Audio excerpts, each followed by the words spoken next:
In this video, we're going to talk about how to evaluate definite integrals. So far, if we wanted to compute a definite integral, we would have to either use Riemann sums, which can be a daunting task at the best of times, or use geometric properties of a graph. But it's very rare that we can actually use geometric properties to determine areas for evaluating definite integrals. So instead, we need some theorem that will help us with this task. The theorem is the fundamental theorem of calculus. The fundamental theorem of calculus comes in two parts, and the first one, the one that we're going to talk about today, is something that we're going to call the evaluation theorem. And it's the evaluation theorem that we will use, usually, to evaluate definite integrals, as the name suggests. How does the theorem go? Well, this is what it says. If f is continuous on some closed interval from a to b, so it contains the endpoints, and if capital F is any antiderivative,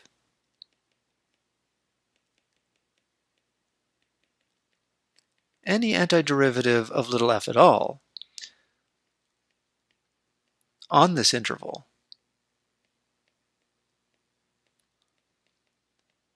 then we can use this antiderivative to compute the definite integral.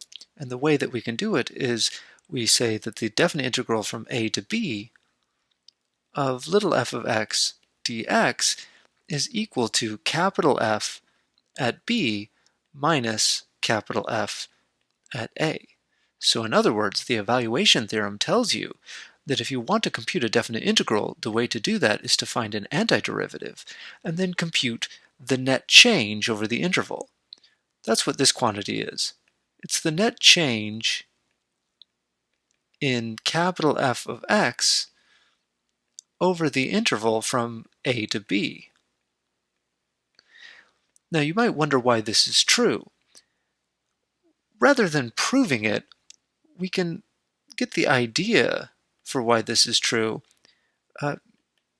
by using motion as an example.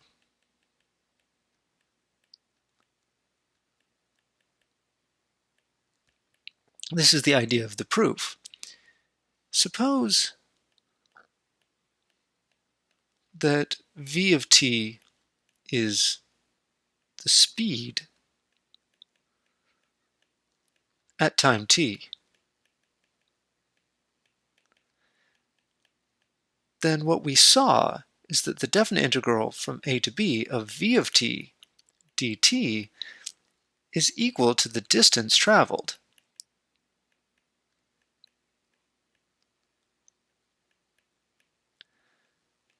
Between times t equals a and t equals b. So if s of t is the position,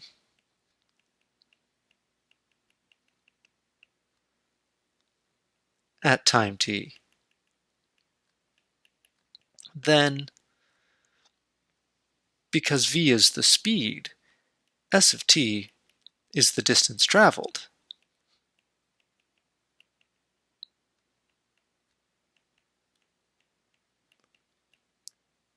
By time t. So in that case, if we look at s of b minus s of a, what does that represent? S of b is the distance traveled from the start to time b, the whole distance traveled. And S of a is the distance traveled from the start until a. So what we're looking at here between b and a, S of b minus S of a, is the distance traveled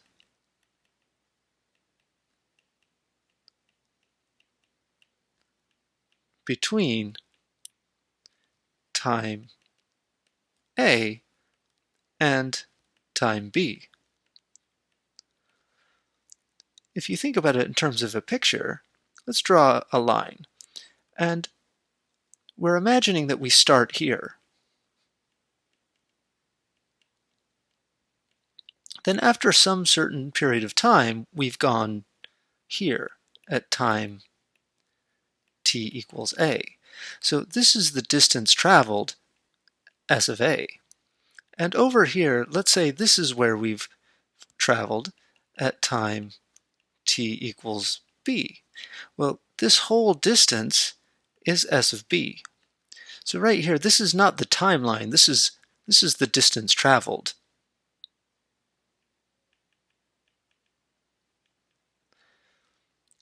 So in that case, if we want to look at s of b minus s of a, that's going to be equal to this length here.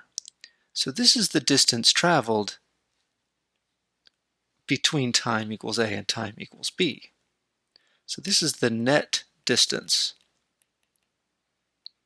traveled over the time interval from a to b. But we can see that the definite integral from a to b of vt, that's the distance traveled between time equals a and time equals b, but that's exactly what s of b minus s of a is. So we can see then that the integral from a to b of v of t dt is equal to s of b minus s of a. This isn't a proof, this is just an idea of what the proof might be about, or what it might look like. We're using motion as an example, but anytime you have an antiderivative, you can reason in a similar way. So let's write a remark. If capital F of x is an antiderivative of little f of x on some interval, then what does that mean? Well, in some sense, what that means is that the derivative of capital F is little f.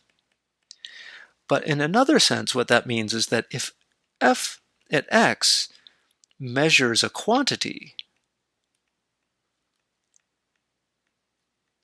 measures some quantity, whether it's distance or cost or anything that you're accumulating, then f, little f, which is the derivative, that measures the rate of change.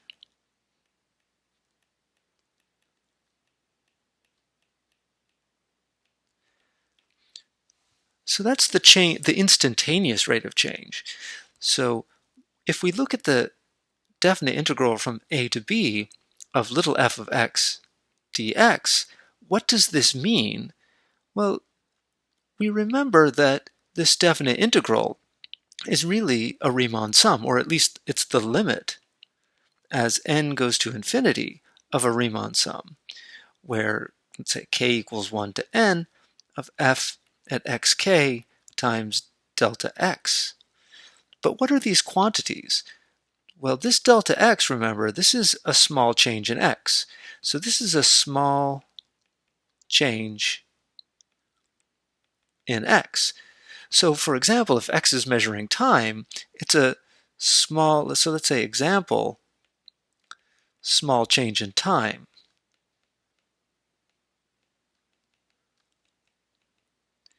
And what about this f at xk?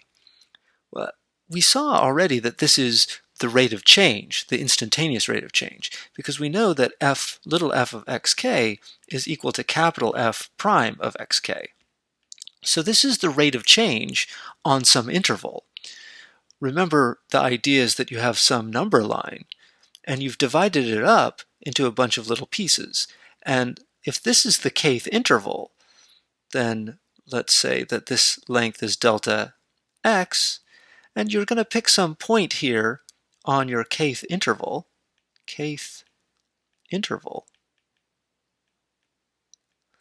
and this point we're going to call xk. Sometimes we call it xk star.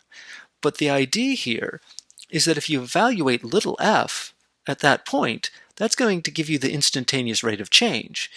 But if this interval is small enough, then the rate of change should be about the same throughout this interval. So throughout the whole interval, the rate of change is approximately equal to f at xk. So this value right here, f at xk, is the approximate rate of change over the entire kth interval. And the entire kth interval has length delta x. That's what this thing is right here. That's the length of the interval.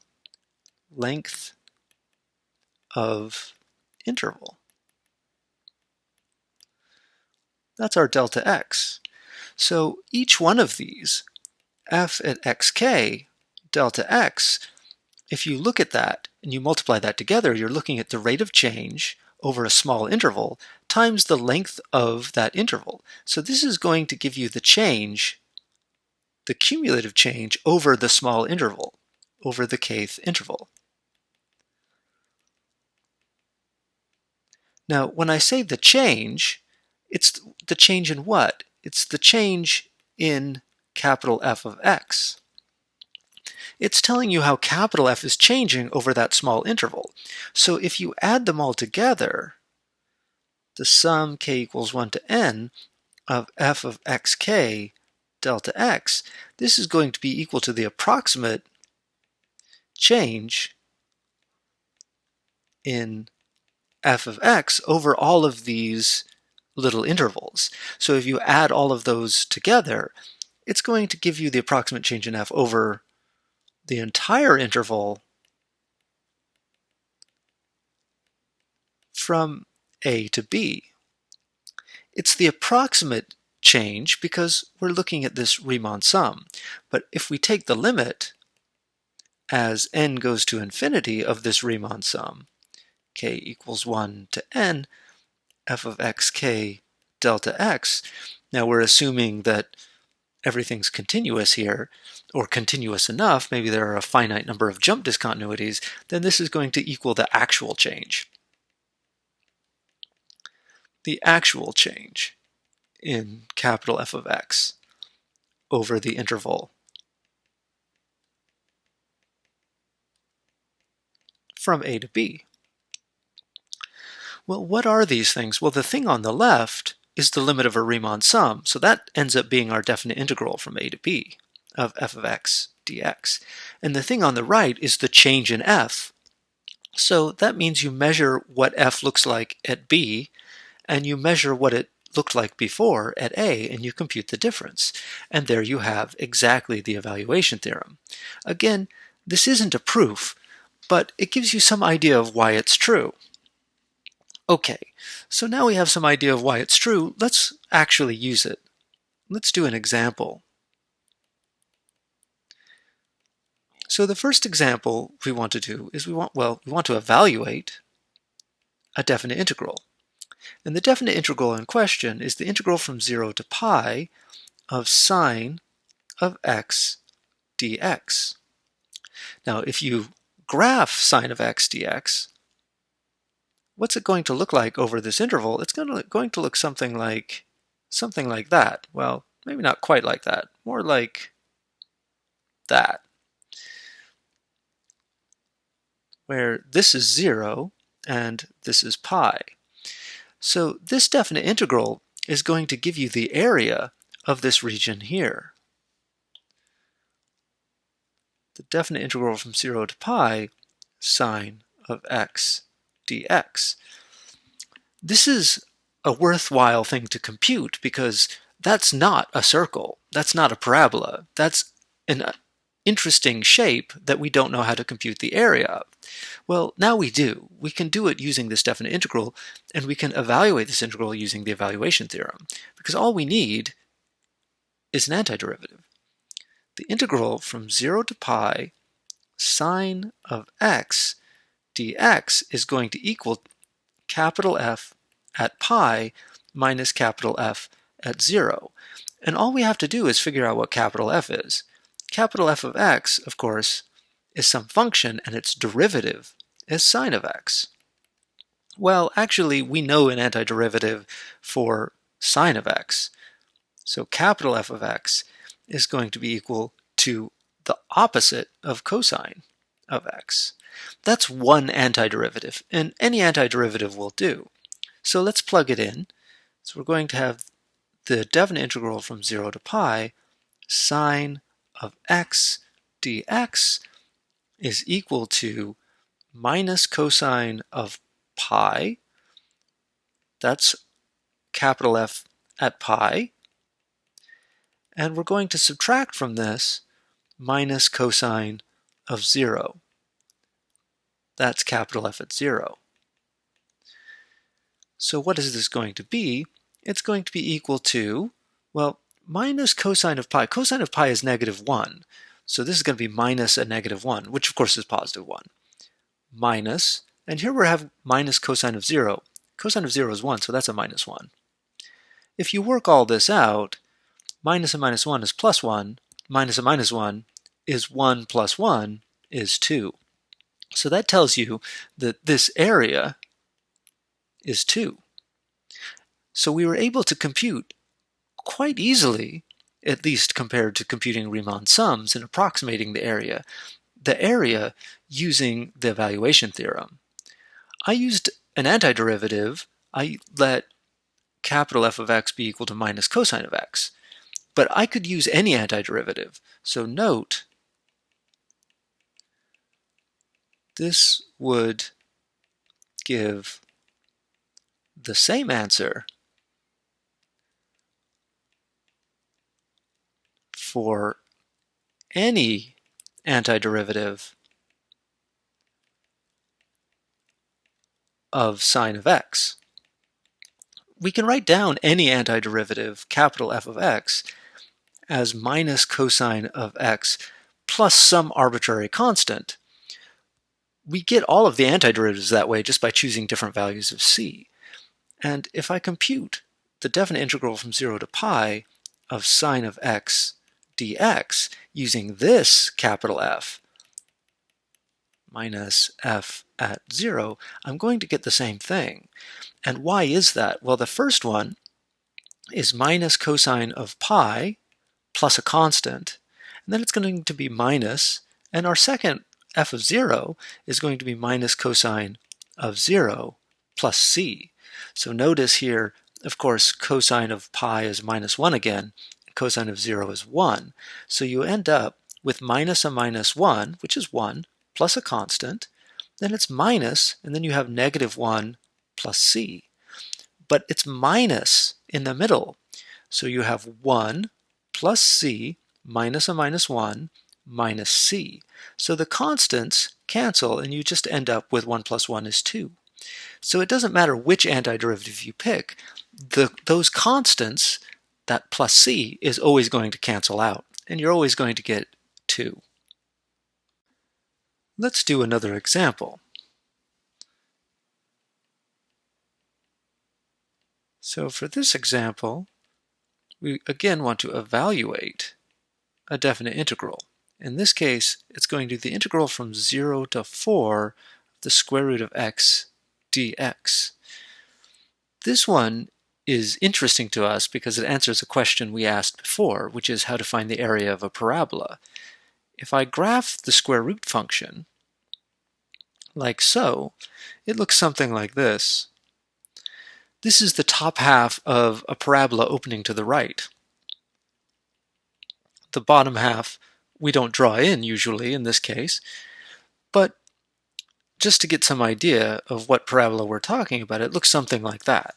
But we're only looking at the top half because the function f of x equals the square root of x is the positive square root. So the answer is necessarily positive. Otherwise, it wouldn't be a function. Remember, a function has to satisfy the vertical line test. And if I draw the bottom half in, that doesn't satisfy that test. So it's only a function if I just look at either the top half or the bottom half. The radical symbol is the positive square root. So if I'm looking at the area between 0 and 4, that's going to look something like this. and that gives us the definite integral, or rather, the definite integral gives us the area, and that's what we're trying to compute here. So the integral from 0 to 4 of the square root of x dx. And we're going to do this, again, using the evaluation theorem, but we need an antiderivative. So if little f of x is equal to the square root of x, we can write that as x to the 1/2, x to a power. That makes it a little bit easier for us to use the power rule. We add 1 to the exponent, which gives us 3/2, and then divide by that new exponent. That gives us an antiderivative. Of course, if I want the general antiderivative, I can put a plus c. So this gives us the general antiderivative.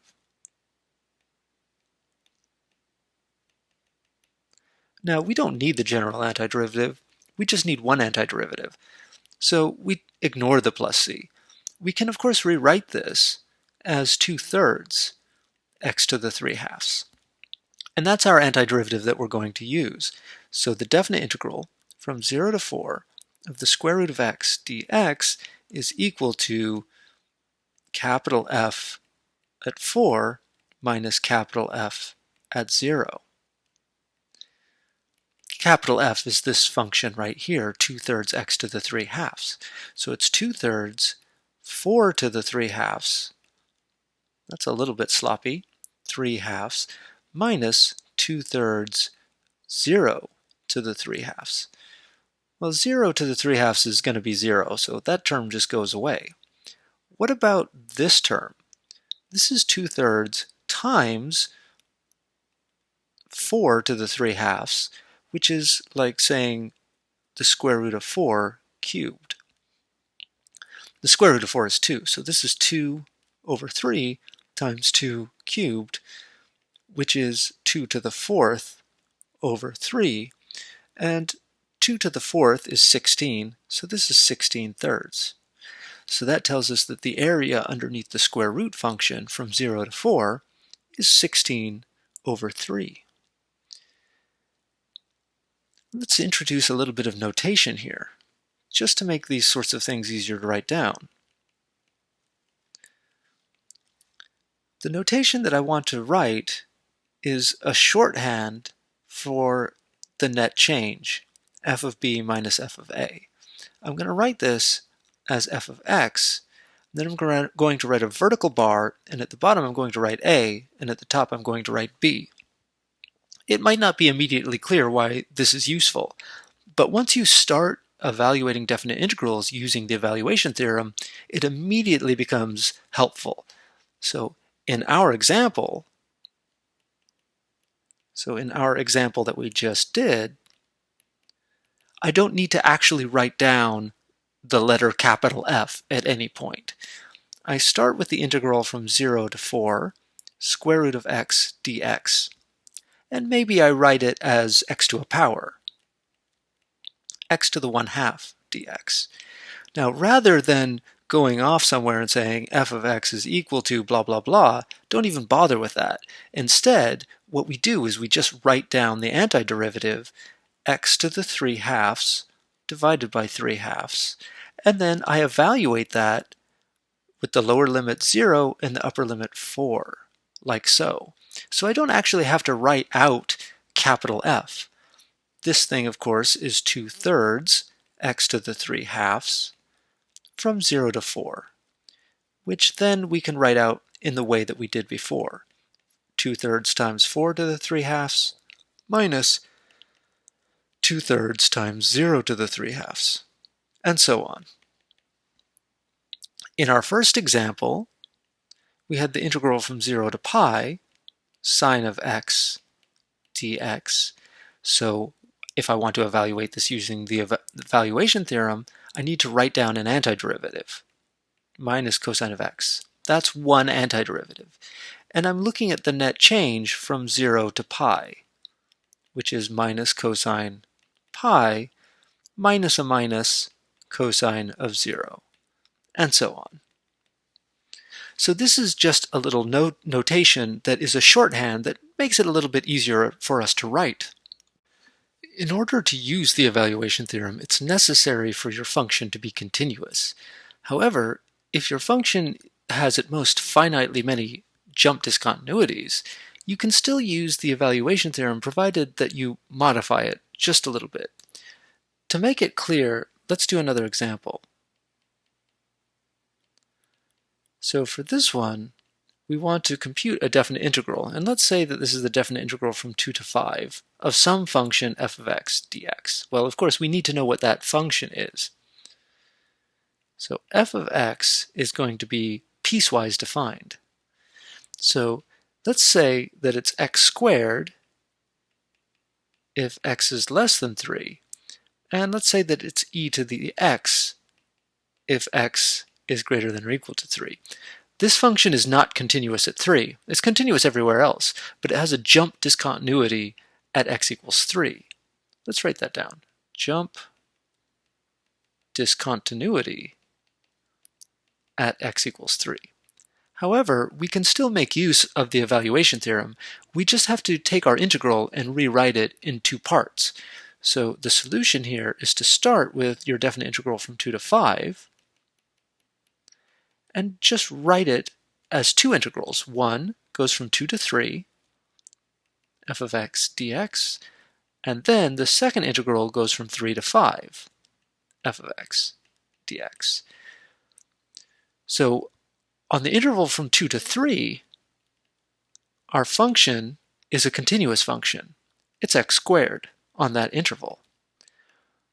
On the interval from 3 to 5, it's also continuous, it's just a different function.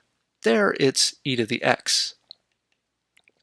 Both of these functions are continuous, and so we can use the evaluation theorem. We just have to use it twice. One on the function from 2 to 3, and the other on the function from 3 to 5. So the first one is the antiderivative of x squared. Well, to use the evaluation theorem, we need an antiderivative. So you add 1 to the exponent and then divide by that new exponent. Using our new notation, we write a vertical bar, and then we write the lower limit at the bottom and the upper limit at the top. We're going to do the same thing for e to the x. Well, the antiderivative of e to the x is e to the x. And we're going to write a vertical bar, and that's going to go from 3 to 5. So the first one, remember when you write this vertical bar, you're measuring the net change. So it's the net change from 3, so 3 cubed over 3, minus 2 cubed over 3. That's the first one. And then to that we add the second one, which is e to the 5 minus e to the 3. You can simplify the first one a little bit with a little bit of work. Of course, this first one here is simply 9, and then this one is 8 over 3. So you can simplify that if you want, and you get something like 19 over 3. But this one you can't simplify at all, so you would just leave it something like that. So we are able to use the evaluation theorem on a problem with a jump discontinuity, but you just have to break it apart into two separate integrals and do each one individually. Now that we're using antiderivatives a lot, it makes a lot of sense for us here to introduce something known as the indefinite integral.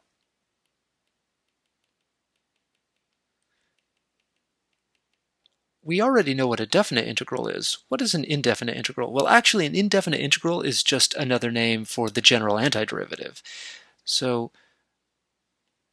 if little f has antiderivative capital F, like that, on some interval,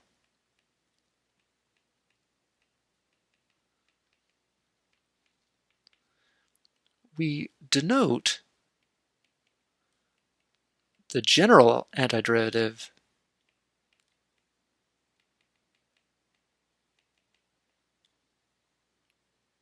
derivative by the following.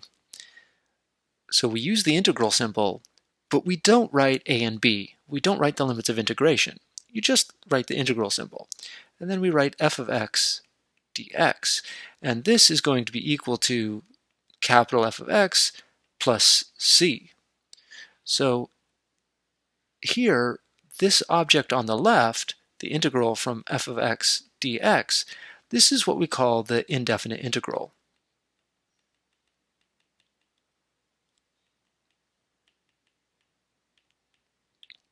And it's a way of writing down the general antiderivative. Now, this plus c here is the same plus c that we saw before, but we actually tend to give it a different name when we're talking about indefinite integrals. We call c the constant of integration.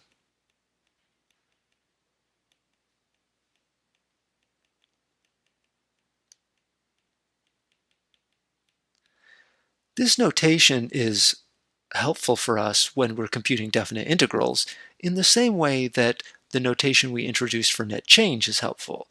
So if we look at our example, we have a couple of examples that we can use, but let's consider the definite integral from 0 to 4 of x to the 1/2 dx. So if you want to evaluate that, you need an antiderivative. So the indefinite integral of x to the 1/2 dx is just the antiderivative, the general antiderivative. So I write x to the 3/2 over 3/2 plus the constant of integration, which of course we can write as 2/3 x to the 3/2 plus c. This is really handy when you're doing the computations. So you can write something like 0 to the 4 x to the 1/2 dx is equal to, and then we write the antiderivative, x to the 1/2 dx. We combine it with our vertical bar from 0 to 4. And this is really why we use the same notation for indefinite integrals that we use for definite integrals. So in general, you have the integral from a to b of little f of x dx. This is equal to an antiderivative, f of x dx. And then you evaluate that between a and b. So on the left, you have the definite integral.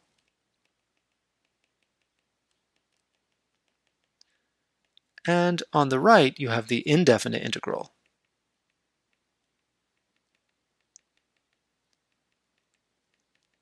We use the same notation for the two of them to indicate that there is that connection. They're very different objects. The definite integral is a number. It may or may not be area underneath a curve. It's related to area. If the function is non-negative, it gives you area. If the function is non-negative in parts and non-positive in parts, then it gives you sort of this net change, this net difference, the positive area minus the negative area or something like that. Not that area can be negative, but at any rate, it's a number which is in some way related to area. The indefinite integral is not a number. The indefinite integral is a function, but it's more than a function, it's a family of functions.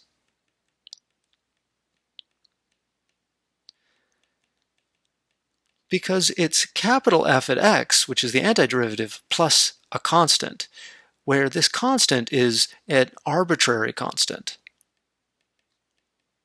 It can be any number. So the indefinite integral is a family of functions, whereas the definite integral is just a number.